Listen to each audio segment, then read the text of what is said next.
Hello, ನಮಸ್ತೆ. ಶಾಂತಮ್ಮ ಅಡುಗೆ ಮನೆಗೆ ಸ್ವಾಗತ.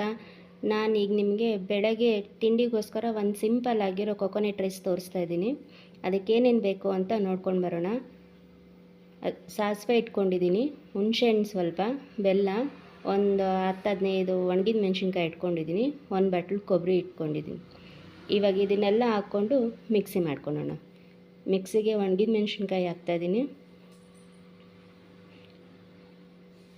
ಹುಣಸೆಹಣ್ಣು, ಬೆಲ್ಲ,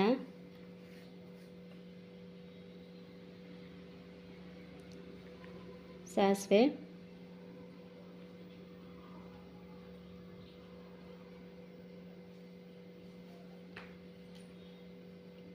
ಕೊಬ್ಬರಿ ಹಾಕ್ಕೊತಾ ಇದ್ದೀನಿ. ಇವಾಗ ಇದನ್ನೆಲ್ಲ ಸೇರಿ ಸ್ವಲ್ಪ ನೀರು ಹಾಕ್ಕೊಂಡು ಮಿಕ್ಸಿ ಮಾಡ್ಕೊಂಬಿಡೋಣ.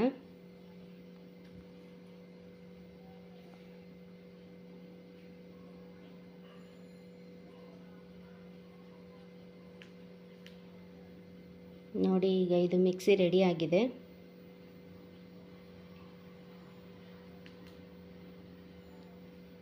ಸ್ಟವ್ ಅಂಟಿಸ್ಕೊಂಡು ಒಂದು ಬಾಣಲಿ ಇಟ್ಕೊಂಡು, ಬಾಣಲಿ ಸ್ವಲ್ಪ ಬಿಸಿಯಾಗಿದ್ದ ತಕ್ಷಣ ಎಣ್ಣೆ ಹಾಕ್ಕೊಳ್ಳೋಣ.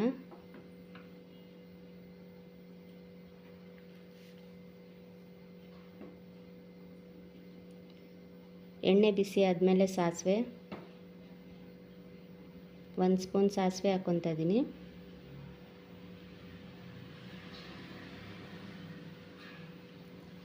ಒಂದು 2-3 ಸ್ಪೂನ್ ಆಗೋಷ್ಟು ಕಡಲೆಬೇಳೆ ಉದ್ದಿನಬೇಳೆ ಹಾಕ್ಕೊತಾ ಇದ್ದೀನಿ.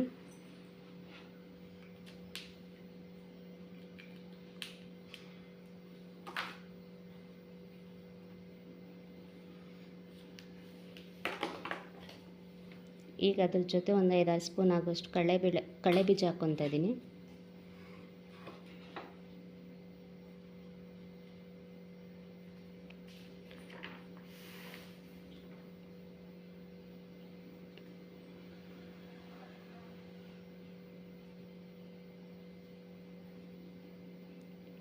ಈಗ ಅದ್ರ ಜೊತೆ ಸ್ವಲ್ಪ ಕರ್ಬೇವಿನ ಸೊಪ್ಪು, ಕಡಲೆ ಬೀಜ ಫುಲ್ ಗೋಲ್ಡನ್ ಬ್ರೌನ್ ಆಗೋವರೆಗೂ ಸ್ವಲ್ಪ ಚೆನ್ನಾಗಿ ರೋಸ್ಟ್ ಮಾಡ್ಕೋಬೇಕು.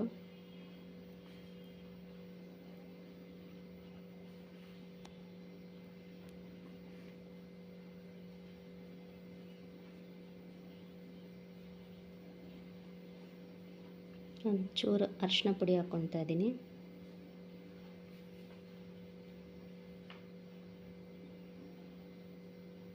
ಈ ಕಡಲೆ ಬೀಜ ಆಗಿದೆ. ರುಬ್ಬಿರೋ ಮಸಾಲೆನ ಇದಕ್ಕೆ ಇವಾಗ ಮಿಕ್ಸ್ ಮಾಡ್ಕೊಳ್ಳೋಣ.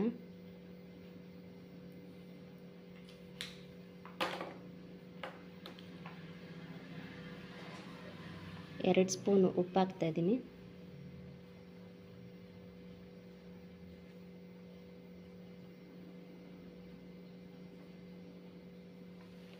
ಇದು ಚೆನ್ನಾಗಿ ಸ್ವಲ್ಪ ಬಿಸಿ ಮಾಡ್ಕೋಬೇಕು. ಆ ಕೊಬ್ಬರಿ ಎಲ್ಲ ಚೆನ್ನಾಗಿ ಎಣ್ಣೆಯಲ್ಲಿ ಫ್ರೈ ಆಗಿರಬೇಕು.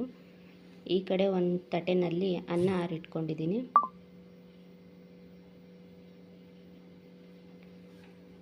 ಅನ್ನಕ್ಕೆ ರೆಡಿ ಮಾಡ್ಕೊಂಡಿರೋ ಗೊಜ್ಜು ಹಾಕಿ ಮಿಕ್ಸ್ ಮಾಡಬೇಕು. ಈ ಗೊಜ್ಜು 1-2 ದಿವಸ ಬೇಕಾದ್ರೆ ನೀವು ಫ್ರಿಡ್ಜಲ್ಲಿಟ್ಟು ಬಳಸ್ಕೋಬೋದು.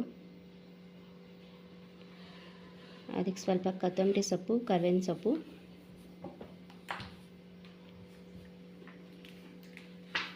ಎಲ್ಲ ಹಾಕಿ ಈಗ ಚೆನ್ನಾಗಿ ಮಿಕ್ಸ್ ಮಾಡೋಣ.